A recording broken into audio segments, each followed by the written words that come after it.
UPSC examination, we went to the Services Selection Board and my turn came to visit Allahabad.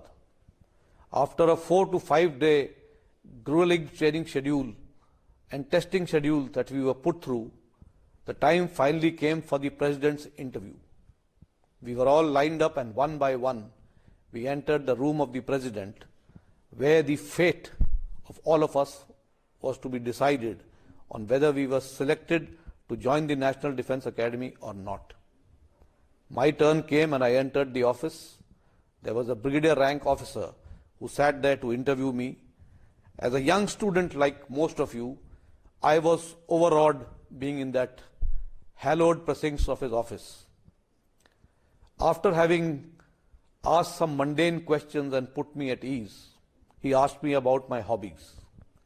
And amongst all, I told him that trekking was something that I was fond of. He then threw a question at me which appeared very simple.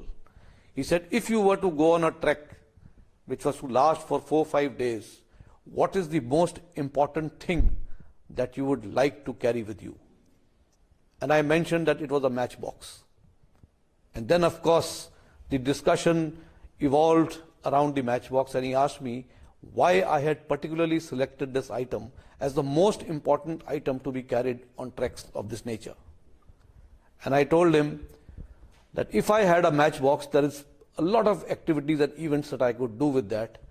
And I also told him when the mankind turned from the primate years and moved on further, the discovery of fire was the best thing that the mankind thought they had accomplished and achieved.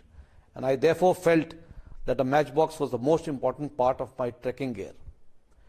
He tried to convince me to change my decision and told me, why not a knife? Why not a rucksack? Why not a book which you could read at leisure? Well, I listened to everything that he had to say, but finally stuck to my decision, that the decision that I had taken of matchbox being the most important item to be carried on a trek like this was the right thing that I had selected. And maybe whatever went through his mind, I was finally selected to join the National Defence Academy.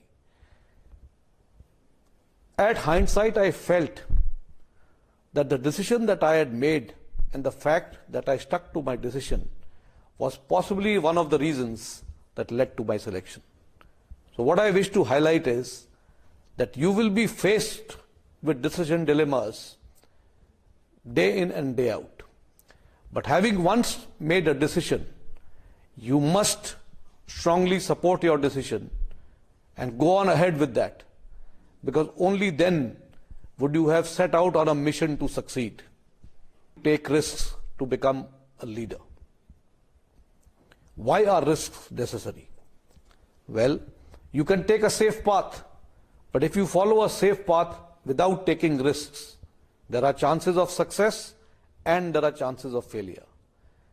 But should you take some risks, the chances of success may rise, although the chances of failure will always be there. But it does not mean that because there are chances of a failure that you do not take risks.